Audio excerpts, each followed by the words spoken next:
What's up, guys? First of all, congratulations for qualifying for this weekend. We're going to be going through the endurance course here, all right? So this is going to be for our youngest two age groups, and they follow the same kind of footprint. Some things will be a little bit different, but we'll talk about those as we go. First obstacle, the Mega Cube. So you guys are going to be starting off of the box, just on the black floor, nothing crazy there, up to the top, up and over where there are things on the other side, but we'll go over there and see those.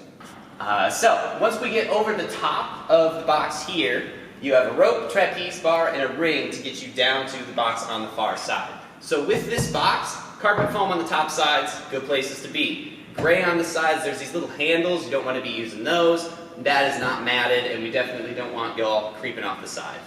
Going down this line, easy peasy, nothing crazy there. Making sure we land on this box and don't fall back into the range that we just cleared, because our next one is going to be using rock wall. So, we are moving on to the rock wall. With the rock wall, everybody starts red box in the middle.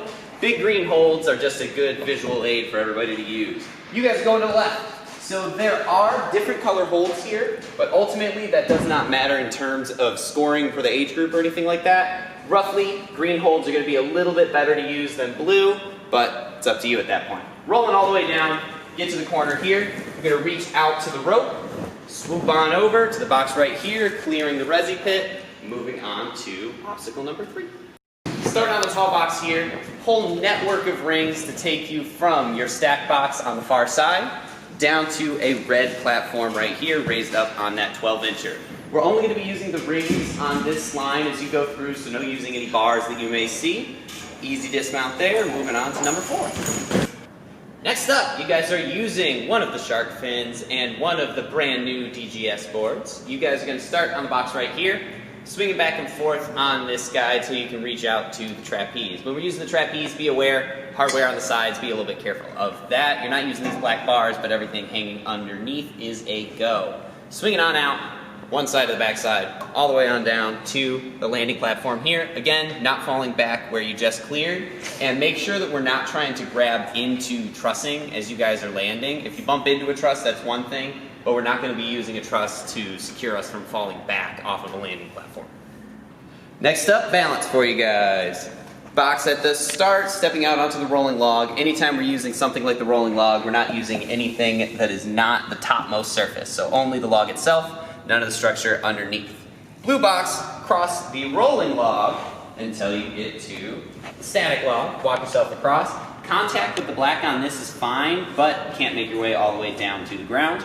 You're going to go across that log there, landing on the red finishing box. Alrighty, next up you have Rolling Thunder. So for Rolling Thunder, there is basically a start box and an end box. No set distance that you have to actually roll the obstacle. Rolling across Rolling Thunder here, be aware, we're going to have it close to the start bar here. If you want to roll it out to swing out to it further, that's fine. But we do not recommend hanging on here and trying to build swing for a lache out. The whole structure will end up sliding. The whole entire Rolling Thunder will slide forward and back, and that's not really what we're looking for you guys. So try to keep it a little bit within reason as you guys are swinging out. There's a second bar at the end over here that you can use for your dismount to the box at the end. And again, remember, when we're landing on that box, we're not grabbing any of the trusses as we fall backwards. Next up, you guys are going to be working your way up the pipe slider here. So where the rope is sitting at the beginning is the lowest point. You're going to have to be kind of running uphill as you go here. You're starting on this big blue box, using the boxes in the middle to get to the taller dismount. But the boxes in the middle are not secured to anything. They can be flipped over sideways. There is no such thing as it rolling over to the side and then being out of play. But the whole thing here is the more messed up they get as you run through, the harder they would be to use to get all the way to the box at the end. So you can use these boxes however they end up, flipped over in between mats and whatnot. You just cannot use any of the blue matting or the black carpet foam that you're going over top. Getting yourself all the way to the end, onto the box here, up and over as you go to your next obstacle, which is going to be the doorknobs. So the 6 to 8-year-olds are going to be starting on this first doorknob itself. There will be a box here, easy peasy. Make your way through to the end.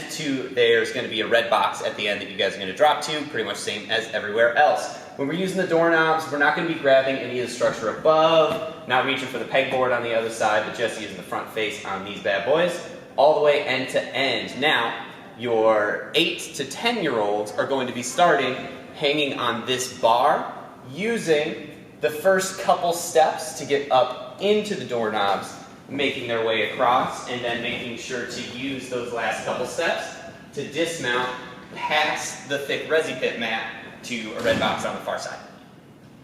Alrighty, dominoes next up for you guys. So Bosu ball starts this obstacle, red mat on the far side ends it. While you are in through the whole thing, black boxes are good in whatever orientation they're sitting in, so kind of the same as the pipe slider one for you guys.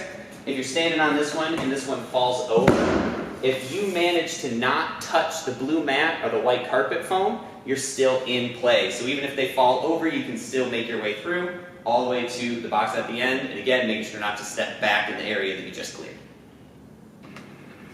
Got some rings for you guys next. So starting on the flipped up part right here, again, little black boxes will be sprinkled around for you guys just for a little bit of extra reach. Rings all the way through, there are 9 in total. Keeping yourself up off any matting, making sure not to use any of the sprinkler system above head, or using any of the steel beams for assistance as you go all the way end to end, always landing on a red platform to finish it up. Next up, Sonic Curve. Box at the start here, the little marbly looking one. Going across all the steps, contact on the tops, sides, that's all good, just not using the handles. That's not even something we'd like DQ you on, but we just don't want you guys reaching for those ones because it's a little bit too much going on. Make sure you go off of the floor, whole way through, until you can go to the designated red platform for your finish. Alright, a little rope jungle to wrap this course up for you guys. Blue box will start it. You may have to hop into that first rope. If you hop in and swing back to the start platform, that's cool. Don't worry about it.